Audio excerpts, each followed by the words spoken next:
Hello, हाय, welcome, नमस्ते। मेरा नाम ऋतिक और आज हम फिर से बात करने वाले हैं एक और इंटरेस्टिंग कंसेप्ट के ऊपर। तो ये वीडियो सेमेस्टर 3 के उन बच्चों के लिए मोस्ट इंपोर्टेंट होने वाली है जिनके पास सब्जेक्ट है physical policy and public finance of India. तो चलिए शुरू करते हैं आज की वीडियो को। और आज से हम बात करेंगे इस कंप्लीट सब्जेक्ट की या फिर इस कंप्लीट सीरीज की, क्योंकि सीरीज की पहली वीडियो है तो काफी इंपॉर्टेंट होने वाली है ना। तो यहाँ पे हम डिस्कस करेंगे यूनिट नंबर 1 के लेसन नंबर 1 को। तो पहले समझते हैं वीडियो इंपॉर्टेंट किन के लिए है। तो जो भी बच्चे बीए प्रोग्राम में है या फिर ऑनर्स में एनरोल्ड हैं और जिनके पास ये सब्जेक्ट है physical policy and public finance of India, क्योंकि ये सब्जेक्ट जो है वो डिसिप्लिन कोर्स का सब्जेक्ट है, तो उनके लिए वीडियो काफी इंपॉर्टेंट है।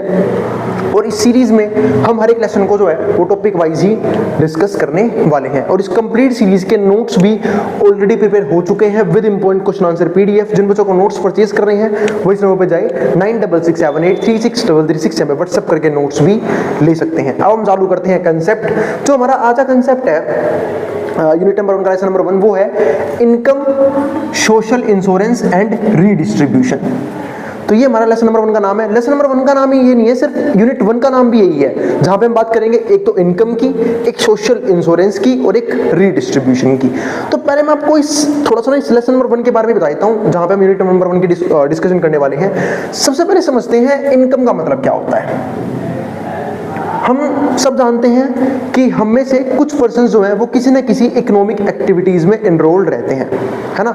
वो भी किस लिए, ताकि वो अपनी आजीविका, अपना लिवलीहुड या फिर कह सकते हैं कि अपने आप के खर्चे चलाने के लिए जहां से हम इनकम जनरेट करते हैं। सबका इनकम जनरेट करने का तरीका अलग अलग होता है, मेथड्स अलग अलग होते हैं। कुछ के लीगल तरीके होते हैं, कुछ के इनलीगल तरीके होते हैं। लीगल तरीके के अंदर भी बहुत सारे टाइप्स हैं। कुछ लोग बिजनेस करते हैं, कई लोग जॉब करते हैं जहां से उन्हें सैलरीज आती है, या फिर कई लोग लेबर की तरह काम करते हैं। तो और भी वो और कुछ लोग प्रोफेशनल में मतलब प्रोफेशन में एनरोल्ड होते हैं। यानी कि अलग अलग जगह है जहां पे लोग काम करके अपनी आजीविका या फिर अपनी इनकम को जनरेट करते हैं, जिनके बेस पे उनके खर्चे चलते हैं। लेकिन बात भी हम यहाँ पे इनकम की बात में क्या बात करने वाले हैं, तो हम बात करने वाले हैं इनकम के केस में इनइक्वालिटी की, कि लोगों की इनकम जो है वो किस किस लेवल पे और कैसे कैसे डिफर करती है, जिसको हम क्या बोलते हैं इनइक्वालिटी बोल के चलते हैं। दूसरा जो हमारे पास इंपॉर्टेंट फैक्टर है वो है सोशल इंश्योरेंस, है ना। अब इसमें वर्ड जुड़ा हुआ है इंश्योरेंस, तो सबसे पहले आपको इंश्योरेंस का मतलब पता होना चाहिए। आजकल आपने देखा होगा हम जो है वो हर एक छोटी से छोटी चीज और बड़ी से बड़ी चीज के लिए इंश्योरेंस करवाते हैं। क्यों? क्योंकि अगर उस चीज में भगवान ना करे कभी कोई दिक्कत आ गई तो हमारे पास इतना पैसा नहीं होता कि हम दोबारा उस चीज को खरीद पाए। तो कई बार हम उन चीजों को इंश्योरेंस करवा लेते हैं। जैसे देखो जरूरी लोग पहले ना इंश्योरेंस का मतलब पता है क्या समझते थे, या तो हेल्थ इंश्योरेंस होगा, लाइफ इंश्योरेंस होगा, ठीक है, या फिर इन्वेस्टमेंट हो सकती है। लेकिन अब तो है वो हर चीज के लिए इंश्योरेंस होता है। जैसे बिजनेसमैन अपने वेयर हाउसेस का, अपने बिजनेसेस का, अपने प्रोडक्ट का इंश्योरेंस करवाते हैं, ठीक है। नॉर्मल पीपल अपनी लाइफ का, अपनी हेल्थ का इंश्योरेंस करवाते हैं। यही नहीं, जब हम कोई व्हीकल परचेज करते हैं, चाहे वो बाइक हो चाहे कार हो, हम उसका भी इंश्योरेंस करवाते हैं। तो हम जो है वो कहीं ना कहीं डिफरेंट टाइप के इंश्योरेंस यूज करते हैं। यही नहीं, जो अब मान लो एग्रीकल्चर की बात करता हूं मैं, तो जो किसान होते हैं फार्मर्स, वो भी अपने एग्रीकल्चर का इंश्योरेंस करवाते हैं। क्यों? क्योंकि वो एक अनसर्टेनिटी के ऊपर बेस्ड है। हो सकता है कि सारी फसल जो है वो किसी फैमाइन की वजह से, किसी ड्रॉट की वजह से क्या हो जाए, बर्बाद हो जाए। तो ऐसे केसेस में कौन देगा उन्हें वो पैसा जो उन्होंने रिसोर्सेज यूज किए थे? तो इंश्योरेंस कंपनी उन्हें पे करेगी, ठीक है। तो इसलिए जो है ना इंश्योरेंस काफी इंपॉर्टेंट फैक्टर बन जाता है। तो एक अगला फैक्टर क्या है, सोशल इंश्योरेंस। अगला टॉपिक हमारे पास क्या है, सोशल इंश्योरेंस। तीसरी जो चीज हमारे पास आती है इंपॉर्टेंट, उसको हम क्या बोलते हैं, रीडिस्ट्रीब्यूशन। अब बात है इस रीडिस्ट्रीब्यूशन का मतलब क्या है कि भाई अब देखो डिस्ट्रीब्यूशन का मतलब क्या होता है, बांटना, और रीडिस्ट्रीब्यूशन की दोबारा से हम जो कोई चीज को डिस्ट्रीब्यूट करते हैं। फॉर एग्जांपल जब हम बात करते हैं इनइक्वालिटी के केस की, तो इनइक्वालिटी केस में लोग क्या बोलते हैं, लोगों की डिमांड क्या रहती है कि रिसोर्सेज का, इनकम का रीडिस्ट्रीब्यूशन होना चाहिए, ताकि सबको जो है फेयर रिसोर्सेज मिल पाए, यानी कि सबको अच्छे तरीके से रिसोर्सेज मिल पाए। ऐसा भी ना हो कि कुछ लोग तो बिल्कुल लग्जरी में रह रहे हैं, जिनके पास ना तो घर की कमी है, ना पैसे की कमी है, ना व्हीकल्स की कमी है, मतलब वो फुल्ली अपनी एक लेविश लाइफ को जो है वो जी रहे हैं। लेकिन कुछ लोग ऐसे भी हैं, ठीक है, हो सकता है जिनको भाई रोटी ना मिल रही हो खाने के लिए, कपड़े ना मिल रहे हो पहनने के लिए, घर ना हो उनके पास, मतलब उनके पास लैक हो बेसिक नेसेसिटीज का। ऐसे केस में हम जो है वो किसकी डिमांड करते हैं, रीडिस्ट्रीब्यूशन की, वो भी इनकम के और रिसोर्सेज के। तो ये तो मैंने आपको समझाया कि यूनिट नंबर 1 में या फिर लेसन नंबर 1 में हम किन किन चीजों पे, किन किन मेन मुद्दों पे बात करने वाले हैं इस चैप्टर के अंदर। अब समझते हैं कि इस वीडियो में क्या डिस्कस करेंगे। इस वीडियो में मैं मेनली बात करूंगा सिर्फ और सिर्फ इनकम के बारे में और इनइक्वालिटी के बारे में। अब पहले समझते हैं इस कंप्लीट चैप्टर के लर्निंग ऑब्जेक्टिव्स कौन कौन से हैं, यानी कौन कौन सी चीजों में हमें इस चैप्टर के अंदर सीखने का मौका मिलेगा। और फिर एक बात बोल रहा हूँ, सीरीज की पहली वीडियो है, किसी भी टॉपिक को स्किप मत करना, क्योंकि कई बार ऐसा होता है पिछले टॉपिक्स का यूज आने वाली वीडियोस में होता है, और खासकर हर एक चैप्टर की वीडियो को तो आप टॉपिक वाइज ही देखते हुए चलना है ना, ताकि आपको हर एक चीज जो है वो बिल्कुल अच्छे से क्लियर हो जाए। और फिर भी कोई भी डाउट बच जाए, कोई भी क्वेरी हो, ठीक है, किसी भी वीडियो के अंदर किसी भी टॉपिक के अंदर आप कमेंट बॉक्स में कमेंट कर देना, मैं उस क्वेरी को सोल्व करने की पूरी कोशिश करूंगा, उस डाउट को सोल्व करने की कोशिश भी करूंगा, ठीक है। और अगर वीडियो पसंद आई तो वीडियो को लाइक किए बिना मत जाना, और चैनल को सब्सक्राइब भी कर देना ऐसी वीडियोस के लिए, और उन बच्चों में शेयर भी कर देना जिन बच्चों का एग्जाम होने वाला है सेम सब्जेक्ट का। अब यहाँ पे समझते हैं लर्निंग ऑब्जेक्टिव कौन कौन से हैं इस लेसन नंबर 1 के। पहला क्या आता है हमारे पास यहाँ पे, describe the manner in which income is distributed. हमें समझना पड़ेगा कि इनकम जो है वो डिस्ट्रीब्यूट किस तरीके से की जाती है, ठीक है। ऐसे कौन से मेथड्स हैं अपनाए जाते हैं इनकम को डिस्ट्रीब्यूट करने के लिए, क्योंकि हम सब जानते हैं कि रिसोर्सेज हमारे पास बहुत ज़्यादा है ना, हमारे पास यानी कि इतने ज़्यादा नहीं है, क्योंकि मेन दिक्कत रिसोर्सेज की है। हम इकोनॉमिक्स पढ़ते ही इसलिए क्योंकि रिसोर्सेज जो है ना वो क्या है, लिमिटेड है, और लोगों की नीड, लोगों की वांट क्या है, अनलिमिटेड है, ठीक है। इसमें शायद एक गांधी जी ने एक लाइन भी बोली थी कि रिसोर्सेज जो है ना वो इतने सफिशिएंट है कि वो हमारी नीड को तो फुलफिल कर सकते हैं, बट किसी की ग्रीड को फुलफिल नहीं कर सकते। यानी कि भाई इतना अंधा रिसोर्स नहीं है कि सब लोग जो है उसे अपने लालच के लिए एक्सप्लॉइट करें और वो फिर भी टिके रहें। आज वही दौर पे हम लोग जो है एनवायरनमेंट के लेवल पे आ चुके हैं, उसी दौर पे आ चुके हैं जहाँ पे लोग जो है वो अपनी ग्रीड की वजह से, अपने लालच की वजह से कहीं ना कहीं एनवायरनमेंट को एक बहुत बड़े लेवल पे हार्म कर रहे हैं, सिर्फ किसके लिए, कुछ चंद पैसों के लिए, है ना, ताकि अकाउंट बैलेंस को ज़्यादा बढ़ाया जा सके, एक्सप्लॉइट कर रहे हैं एनवायरनमेंट को, पोल्यूशन देखने को मिल रहा है, ठीक है। हर चीज़ का जो है ना बेड़ा गर्क हो चुका, आप ये समझ सकते हो, सिर्फ कुछ लोगों की वजह से, कुछ इंडस्ट्रीज की वजह से, है ना, क्योंकि पोल्यूशन फटाफट राइज कर रहा है, पॉपुलेशन की वजह से लोगों की हेल्थ डाउन हो रही है, बहुत सी दिक्कतें आ रही हैं। एक लॉजिक वाली बात ये भी होती है, अगर भाई हम जिंदा ही नहीं रहेंगे, अगर इन्वायरमेंट हमें सर्वाइव ही नहीं रख पाएगा तो हम क्या करेंगे इतने सारे पैसों का, ठीक है। अब आगे समझते हैं, तो इन चीज़ों को हम डिस्कस करते रहेंगे आने वाले टॉपिक्स में। तो पहला पॉइंट हमारे पास क्या आया, पहला लर्निंग ऑब्जेक्टिव की मैनर क्या है इनकम के डिस्ट्रीब्यूशन का। दूसरा जो इंपॉर्टेंट पॉइंट आता है वो ये आता है, explain how income inequality is calculated. हमें ये भी समझना पड़ेगा कि इनकम की जो इनइक्वालिटी है हम उसे किस तरीके से कैलकुलेट यहाँ पे कर सकते हैं। तीसरा, list the causes and effects of income disparity. अब जो ये इनकम डिस्पैरिटी है, इनकम डिस्पैरिटी यानी कि भाई अलग अलग जगह पे जो है वो अलग अलग इनकम लेवल है, या फिर अलग अलग पीपल की अलग अलग इनकम है उनके कामों के हिसाब से, या फिर अलग अलग तरीके से इनकम जो डिस्ट्रीब्यूशन है, ठीक है, डिस्ट्रीब्यूटेड है, तो उसका फर्क जो है वो क्या पड़ता है, यानी कि उसके कॉज क्या है और इफेक्ट्स क्या हैं, वो हम समझेंगे इनकम डिस्पैरिटी के। फोर्थ जो पॉइंट है वो क्या है, describe any steps that may be taken improve the distribution of income. हमें वो स्टेप सोचने पड़ेंगे, क्या कोई स्टेप्स हैं जो हम उठा सकते हैं इनकम की डिस्ट्रीब्यूशन को बेहतर करने के लिए, वो हम डिस्कस करेंगे फोर्थ लर्निंग ऑब्जेक्टिव में। यानी कि ऐसे कौन कौन से स्टेप्स लिए जा सकते हैं ताकि हम इनकम की डिस्ट्रीब्यूशन को ठीक कर सकें। फिफ्थ जो पॉइंट हमारे पास वो है, understand the concept of insurance. हमें इंश्योरेंस का कंसेप्ट समझना पड़ेगा, जो कि मैं आपको एक हिंट में समझा चुका हूँ कि इंश्योरेंस का सिंपल सा मतलब ये होता है कि अगर आपके पास कोई भी चीज़ है और आपको लगता है फ्यूचर में वो हार्म हो सकती है, तो हमें उससे बचने के लिए इंश्योरेंस करवाना पड़ता है उस चीज़ का, चाहे वो लाइफ हो, चाहे वो हेल्थ हो, चाहे वो कोई व्हीकल हो, चाहे कोई, आजकल आप देखोगे जो नए नए प्रोडक्ट्स आ रहे हैं, चाहे टीवीज हैं, रेफ्रिजरेटर हैं, इन सब का भी इंश्योरेंस होता है। बात है भैया, इंश्योरेंस हमने तो नहीं सुना, होता है। आपने देखा होगा, आप कभी भी जो लोग बाय वगैरह करते हैं अमेजन वगैरह पे से, फ्लिपकार्ट पे से, वहाँ पे नीचे वो आता है लिखा हुआ कि भाई एक्सटेंडेड वारंटी, वो इंश्योरेंस ही तो है, एक्सटेंडेड वारंटी एक तरह की। अगर आप वहाँ पे कुछ अमाउंट एक्स्ट्रा पे करते हो तो आपका जो प्रोडक्ट है वो 4 साल के लिए, 5 साल के लिए क्या हो जाएगा, एक तरह से हम कह सकते हैं इंश्योर हो जाएगा कि कोई भी दिक्कत आएगी उसके अंदर तो कंपनी वाले ठीक करके जाएंगे, है ना। तो उसी को यहाँ पे क्या बोलते हैं, इंश्योरेंस तो बोलते हैं। वो एक्सटेंडेड वारंटी तरह का इंश्योरेंस है उस पर्टिकुलर प्रोडक्ट के लिए। अब आगे समझते हैं। तो 6th पॉइंट हमारे पास वो क्या है, अंडरस्टैंड द रिस्क अवर्जन। अब रिस्क अवर्जन समझना पड़ेगा हमें। रिस्क अवर्जन का मतलब क्या है कि एक तरह से वो पर्सन्स जो कहीं ना कहीं वो रिस्क को अपने मिनिमाइज करने की कोशिश करते हैं। कुछ टाइप्स के पीपल होते हैं, कुछ रिस्क लविंग पीपल होते हैं जिन्हें रिस्क बहुत पसंद होता है, यानी कि वो इन्वेस्टमेंट भी ऐसी जगह पे करेंगे जहां पे या तो amount directly 2x 3x 4x ऐसे होगा, या फिर पूरा ही उसका डूब भी सकता है, यानी कि जिनको हाई रिस्क लेना पसंद है। कुछ रिस्क अवर्स पीपल होते हैं, ठीक है, और कुछ ऐसे होते हैं जो मॉडरेट रिस्क लेते हैं कि भाई ना ज्यादा प्रॉफिट ना ज्यादा लॉस, ठीक है, मॉडरेट रिस्क। और कुछ होते हैं बिल्कुल रिस्क अवर्जन, जिनको रिस्क लेना बिल्कुल भी पसंद नहीं होता। तो वो चीज है 6 पॉइंट। 7 पॉइंट क्या आता है, explain the social insurance program. और सोशल इंश्योरेंस प्रोग्राम क्या है, हमें ये भी चीज समझनी होगी। तो ये हमारे पास आए इस चैप्टर के 7 लर्निंग ऑब्जेक्टिव जिनके ऊपर हम बात करने वाले हैं इस लेसन के अंदर। अब समझते हैं इस चैप्टर का इंट्रोडक्शन, कि इंट्रोडक्शन में क्या पढ़ना है, तो वही समझते हैं। तो majority of people have relatively low incomes. हम सब जानते हैं कि जो मेजॉरिटी पीपल है इंडिया के बोल लो या फिर वर्ल्ड के बोल लो, उनकी इनकम क्या रहती है, जनरली लो रहती है, लो इनकम्स। अब ऐसा क्यों है, क्योंकि इनकम का डिस्ट्रीब्यूशन ही प्रॉपर तरीके से नहीं होता। फिलहाल अब मैं इंडिया की ही बात करूंगा यहाँ पे, इंडिया, ठीक है, इंडिया की बात करते हैं। अगर इंडिया की बात करें तो इंडिया में क्या हो रखा है, जो 90% रिसोर्सेज हैं उसे कौन हैंडल कर रहे हैं, 10% लोग, यानी कि ये 10% लोगों के पास है। और जो बाकी बचे हुए 10% क्या बोलते हैं वेल्थ है या फिर आप रिसोर्सेज कह लो, उस पर 90% लोग जो हैं वो क्या हैं, सर्वाइव कर रहे हैं।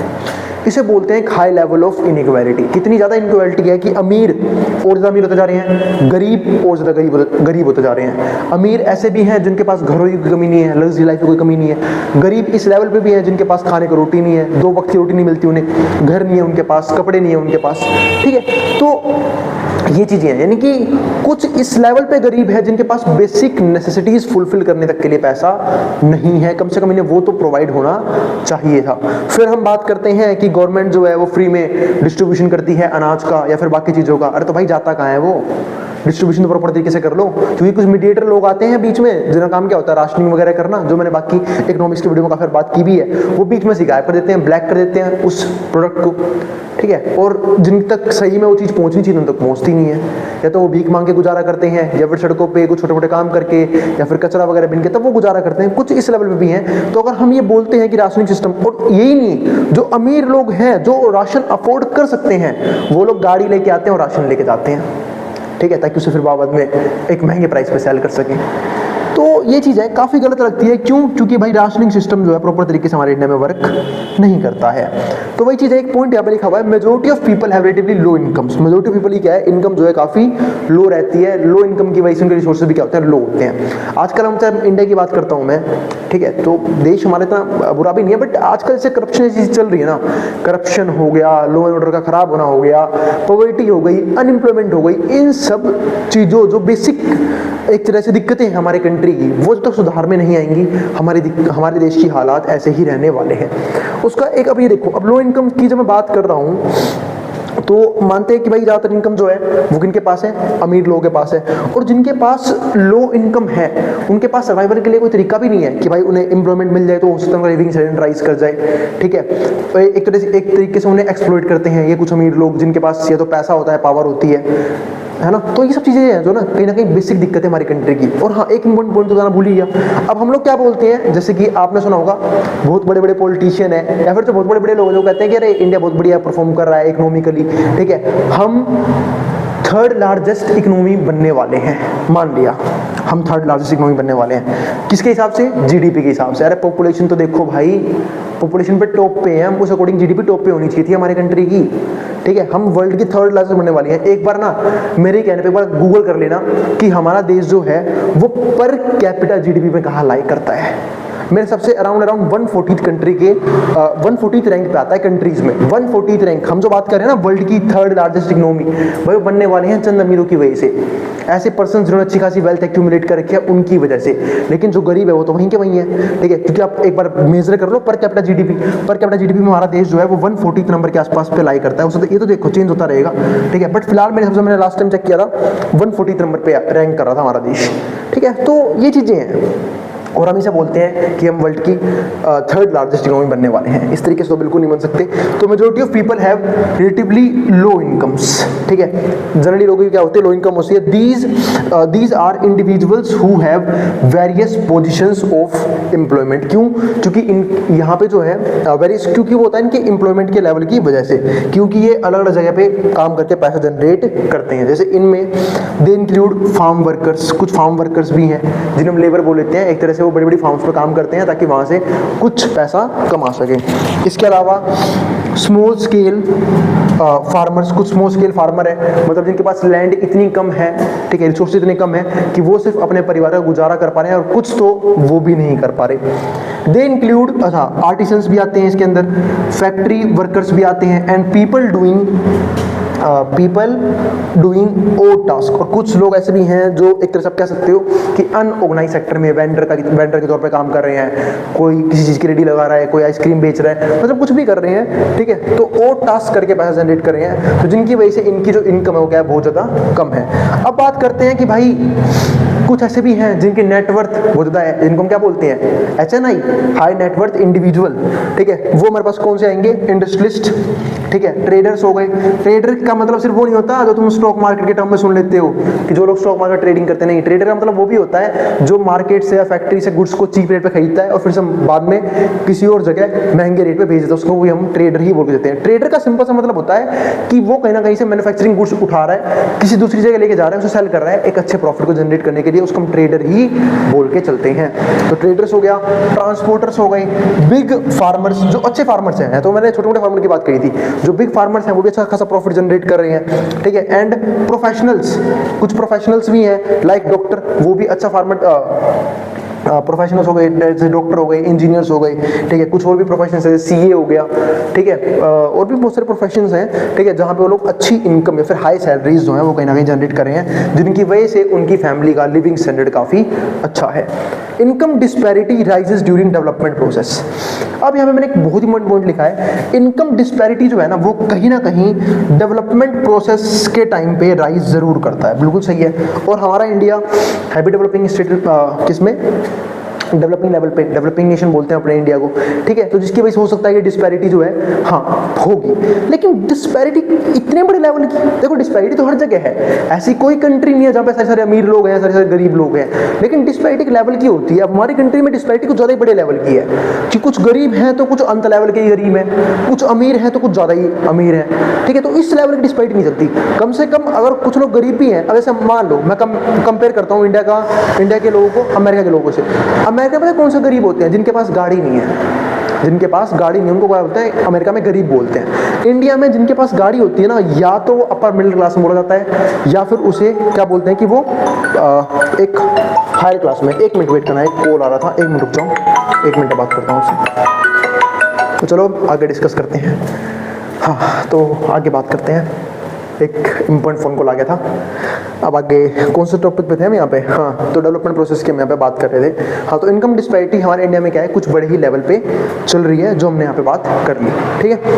अब आगे देखते हैं, policy changes could be made to create a more. अब ये सोल्यूशन है इसका कि कुछ ना कुछ पॉलिसी जो है चेंजेस किए जाने चाहिए, या फिर गवर्नमेंट ने किए भी हैं ऑफ इक्वल इनकम डिस्ट्रीब्यूशन, ताकि इनकम का डिस्ट्रीब्यूशन थोड़ा सा ठीक हो पाए। If the current income distribution is an economy like ours deemed to be unfair. अगर हमें ये लगता है कि जो प्रेजेंट इनकम डिस्ट्रीब्यूशन है वो अनफेयर तरीके से चल रहा है, तो इसके लिए कुछ ना कुछ स्टेप्स लेने चाहिए, ताकि लोग जो हैं वो कम से कम एक्सप्लॉइट हो, कम से कम जो लोग हैं यहाँ पे गरीब रहें, या फिर इनकम डिस्ट्रीब्यूशन जो है एक थोड़ा सा ठीक तरीके से होना चाहिए। हाँ, तो मैं बात ये कर रहा था वहाँ पे कि इनकम डिस्ट्रीब्यूशन हर एक कंट्री में है, बट इस लेवल की डिस्पैरिटी जो है ना वो बहुत कम कंट्रीज में देखने को मिलती है। हमारा देश पॉवर्टी में है, वो एक रीजन है ही, पर इनइक्वालिटी एक बहुत बड़ा रीजन है पॉवर्टी के होने का। जैसे मैंने अभी आपको अमेरिका का एग्जांपल दिया था, है ना, तो देखो वहाँ पे गरीब कौन माना जाता है, जिसके पास क्या है, गाड़ी नहीं है ना। और इंडिया में कौन गरीब माना जाता है, ठीक है, गाड़ी तो यार बहुत बड़ी चीज़ हो गई इंडिया के लिए, ठीक है। तो इंडिया में गरीब उसे मानते हैं जिसके पास क्या है, रोटी, कपड़ा और मकान, यानी कि 3 जो सबसे बेसिक नीड्स है हमारे लाइफ की, वो नहीं है जिन लोगों के पास। डिस्ट्रीब्यूशन ऑफ इनकम, अब बात करते हैं अगले टॉपिक की, जिसका नाम क्या है, डिस्ट्रीब्यूशन ऑफ इनकम, की इनकम का डिस्ट्रीब्यूशन किस तरीके से किया जाता है। तो inequitable income distribution exist anywhere in the globe where production equipment is privately owned. अब जब हम बात करते हैं इनइक्विटेबल इनकम की, तो वो डिस्ट्रीब्यूशन हर जगह एग्जिस्ट करती है जहां पे जो भी डेवलपमेंट प्रोसेस है या फिर जो भी बिजनेसेस हैं वो क्या होते हैं, प्राइवेटली ओन्ड है। आप लोगों को, अगर आप लोगों ने हिस्ट्री पढ़ी होगी, आप लोगों को याद होगा कि जो हमारा जो वर्ल्ड है, हमारा जो ग्लोब है, ठीक है, वहां पे ना दो तरह की कंट्रीज हैं, होती थी, सॉरी बाइपोलर वर्ल्ड बोलते थे हम इसको। एक जो सोशलिज्म फॉलो करती थी, दूसरा जो कैपिटलिज्म फॉलो करती थी। जो सोशलिज्म वाली कंट्री थी उनका मानना यह था कि इनकम का और रिसोर्सेज का डेवलपमेंट इक्वल होना चाहिए, ठीक है। इनकी वो लोग पूरा जोर लगाते थे कि इनकम हो चाहे रिसोर्सेज हो, उसका डेवलपमेंट क्या रहे, इक्वल रहे। लेकिन दिक्कत क्या आई, धीरे धीरे कैपिटलिज्म ने सोशलिज्म को कंट्रोल कर लिया। और कैपिटलिज्म वो इकोनॉमीज होती थी जहां पे ये माना जाता था कि जो इनकम है या फिर जो रिसोर्सेज हैं वो उनके पास ज़्यादा रहेगा, यानी कि कैपिटलिस्टिक कंट्री, यानी कि जो ज़्यादा मेहनत कर रहे हैं, ज़्यादा बड़ा बिजनेस सेटअप कर रहे हैं, ज़्यादा रिस्क ले रहे हैं, उनके पास जो है वो नेटवर्थ ज़्यादा रहेगी, ठीक है, और बाकी लोगों के पास नेटवर्थ क्या रहेगी, कम रहेगी। इसको क्या बोलते हैं, कैपिटलिज्म। और आजकल आप देखो तो पूरा वर्ल्ड जो है वो कैपिटलिस्ट इकोनॉमी की तरफ बढ़ रहा है। जैसे अब इंडिया है, इंडिया मिक्स्ड इकोनॉमी था, बहुत सी चीज़ें प्राइवेट सेक्टर चला रही थी, बहुत सी चीज़ें गवर्नमेंट सेक्टर के हाथ में था। लेकिन अब अगर आप देखो ना तो जो हमारे पास खासकर जो बीजेपी गवर्नमेंट है, ठीक है, उन्होंने बहुत सी चीज़ों को प्राइवेटाइज किया है, जो कि मैं एक तरह से अच्छी चीज़ इसलिए मानता हूँ क्योंकि वो अच्छी चीज़ इसलिए है क्योंकि एक तरह से एफिशिएंसी बढ़ती है, प्रॉफिट बढ़ता है, इकोनॉमी राइज करती है। लेकिन एक दिक्कत ये भी है कि प्राइवेट सेक्टर अपनी मनमानी ना करना शुरू कर दे। मनमानी यानी कि अब हम सब जानते हैं कि इंडिया में जॉब्स की बहुत ज़्यादा कमी है, तो ले ऑफ कर लेना शुरू कर दे। ऐसा ना हो वो लोग कैपिटल इंटेंसिव टेक्निक यानी कि मशीनरी ज़्यादा यूज़ करे एज कम्पेयर टू लेबर, जिससे क्या होगा, अनएम्प्लॉयमेंट इंडिया में पहले ही बहुत ज़्यादा है और ज़्यादा बढ़ जाएगी। तो कोशिश ये रहनी चाहिए कि गवर्नमेंट बेशक भले ही प्राइवेटाइज कर दे बट उस पर अपना कंट्रोल रखे। इतना कंट्रोल मतलब उन्हें रेगुलेट करे खुद से ही, कि भाई उन्हें बोले कि आप लोग जो प्रोवाइड करो। ऐसी कंपनीज को बंद कर दे जो सिर्फ और सिर्फ मशीनरी से काम करवाना चाहती है या फिर जो सिर्फ और सिर्फ कैपिटल इंटेंसिव टेक्निक फॉलो कर रही है। इससे बेरोजगारी पहले ही बहुत ज़्यादा है, बेरोजगारी और बढ़ जाएगी, और बढ़ गई गरीबी और बढ़ेगी, बहुत सी दिक्कतें और आएंगी, ठीक है। तो इन चीज़ों पर कंट्रोल होना चाहिए। इसलिए जो है ना हमारे इंडिया के अंदर क्या बोलते हैं कि हमें मिक्स्ड इकोनॉमी है, ये कहीं ना कहीं प्राइवेट सेक्टर भी है, गवर्नमेंट सेक्टर भी है, बट मेनली कंट्रोल जो है वो किसके पास है, गवर्नमेंट सेक्टर के पास ही है। मतलब दोनों के मिला के कंट्रोल है, इसलिए हम इसको मिक्स्ड इकोनॉमी बोल के चलते हैं। लेकिन हम जब बात करते हैं इनइक्विटेबल इनकम डिस्ट्रीब्यूशन की, तो वो क्यों होता है, क्योंकि ज़्यादातर कंट्रीज में जो भी बिजनेसेस हैं, फिर जो भी इक्विपमेंट्स हैं वो प्राइवेटली ओन्ड है।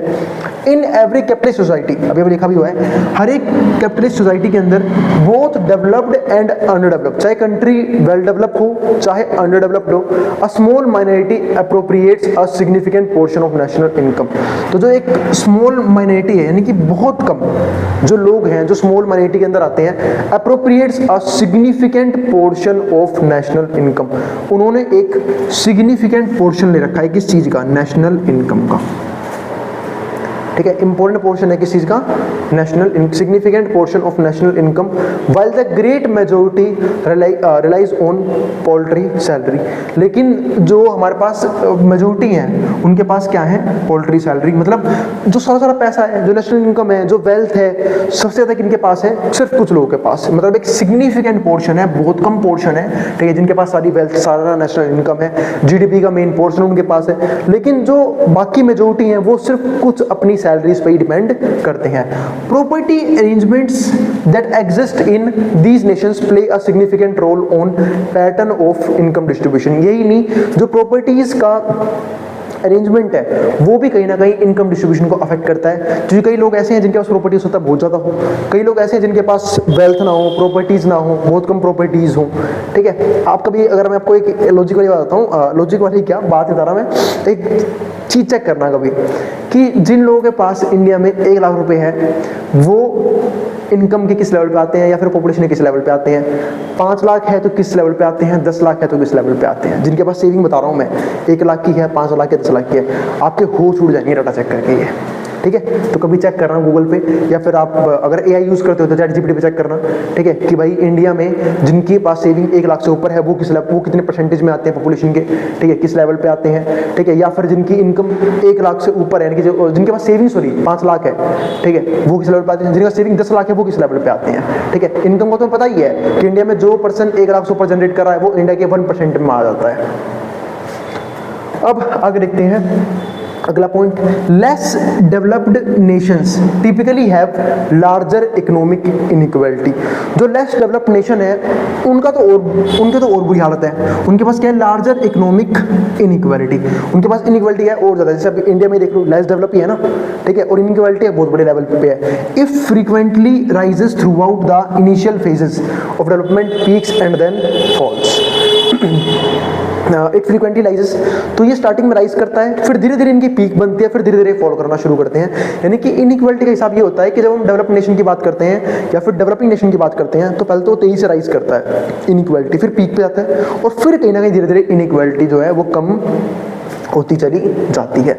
जो हम आगे बात करते हैं करंट इनकम डिस्ट्रीब्यूशन की, in most countries is not at all satisfactory. ज़्यादातर जगह जो है वो सेटिस्फैक्टरी नहीं है, मतलब ज़्यादातर जगह जो है हम जो बात कर रहे हैं वो इनइक्वालिटी की पाई जाती है और कई जगह बहुत बड़े लेवल पे है, कई जगह कम है। क्योंकि देखो इनइक्वालिटी तो आपको हर जगह मिलेगी, हर कंट्री के अंदर मिलेगी। हर कंट्री में ये नहीं कि सबकी नेटवर्थ सेम ही है, सबकी वेल्थ सेम है, ठीक है, तो ऐसा कुछ नहीं है। इनइक्वालिटी है, कहीं पे बहुत ज़्यादा है, कहीं पे बहुत कम है। तो all satisfactory and that is tends to get worse during the early stages of development। और ये जो कंडीशन है ये बहुत बुरी हो जाती है खासकर डेवलपमेंट के अर्ली स्टेजेस पे, unless the government decides to take some corrective action। जब तक गवर्नमेंट डिसाइड ना कर ले कि हमें अब कुछ करेक्टिव एक्शन लेने चाहिए और हमें कहीं ना कहीं इनकम की डिस्ट्रीब्यूशन को ठीक करना है, इनकम को रीडिस्ट्रीब्यूट करके। अब यहाँ पे एक इम्पोर्टेंट नोट है, generally widely accepted that communist countries have significantly less unequal wealth distribution. जो कम्युनिस्ट कंट्रीज हैं यानी कि जो कहीं ना कहीं सोशलिज्म फॉलो करती है, जहाँ पे ये देखा जाता है कि हमें कहीं ना कहीं हर एक पर्सन को एक रीजनेबल लाइफ देनी है, एक रीजनेबल इनकम देनी है ताकि वो एक अच्छा लिविंग स्टैंडर्ड जो है वो जी सके। हैव सिग्निफिकेंटली लेस अनइक्वल, तो वो लेस अनइक्वल है, ठीक है, वेल्थ डिस्ट्रीब्यूशन के मामले में देन कैपिटलिस्टिक नेशन। मतलब कैपिटलिस्ट नेशन जो है वहाँ पे इनइक्वालिटी जनरली ज़्यादा देखने को मिलती है और जो कम्युनिस्ट हैं जो सोशलिज्म फॉलो करते हैं वहाँ पे इनइक्वालिटी कम देखने को मिलती है। क्योंकि सोशलिज्म का मतलब ये है कि हमें समाज का भला करना है, हमें समाज के हर एक तबके पे ध्यान देना है। यूँ नहीं कि सिर्फ कुछ माइनॉरिटीज लोग हैं, कुछ कम लोग हैं जिनके पास सारी वेल्थ है और जो मेजोरिटी पीपल है उनके पास चाहे वो भूखे मरे, चाहे उनके पास किसी भी तरह की सर्विसेज ना हो, किसी भी तरह के गुड्स ना हो, उन पे ध्यान नहीं दिया जाएगा। लेकिन सोशलिज्म ऐसा नहीं होता है। सोशलिज्म में हर एक तबके को, चाहे वो मतलब एक तरह से हर एक पर्सन की जो है ना, हर एक पर्सन की जो इच्छा है उसका ख्याल, उसकी नीड का ख्याल रखा जाता है सोशलिज्म के अंदर। ऐसा कैपिटलिज्म में देखने को नहीं मिलता। कैपिटलिज्म में जो देश है या फिर आप कह सकते हो पूरी इकोनॉमी को जो है सिर्फ कुछ लोग कंट्रोल करके बैठे होते हैं, जिसकी वजह से क्या होता है, जो मेजर वेल्थ है वो सिर्फ कुछ माइनॉरिटी लोगों के पास है, मेजोरिटी जो है वो बहुत कम चीज़ों में सर्वाइव कर रहे होते हैं। चलो फिर आज के टॉपिक को हम यहीं पे रोकते हैं। अब हम मिलेंगे अगली वीडियो में इसके नेक्स्ट कंसेप्ट के साथ। उम्मीद है आपको इस चैप्टर का इंट्रोडक्शन समझ में आ गया है। फिर भी कोई भी डाउट रह जाए, कोई भी क्वेरी हो, आप कमेंट बॉक्स में कमेंट कर देना, मैं उस क्वेरी को सॉल्व कर दूंगा, ठीक है, सॉल्व करने की पूरी कोशिश करूंगा, है ना। और अगर वीडियो पसंद आई तो भाई वीडियो को लाइक किए बिना मत जाना और चैनल को सब्सक्राइब भी कर देना ऐसी वीडियोज़ के लिए। उन बच्चों में शेयर भी कर देना जिन बच्चों का एग्जाम होने वाला हो सेम सब्जेक्ट का। और भाई जिन बच्चों को नोट्स चाहिए वो आप इस नंबर पर व्हाट्सएप करके नोट्स ले सकते हैं। अब जिसको जो उतारना है उतार सकता है, मैं बोर्ड के सामने से।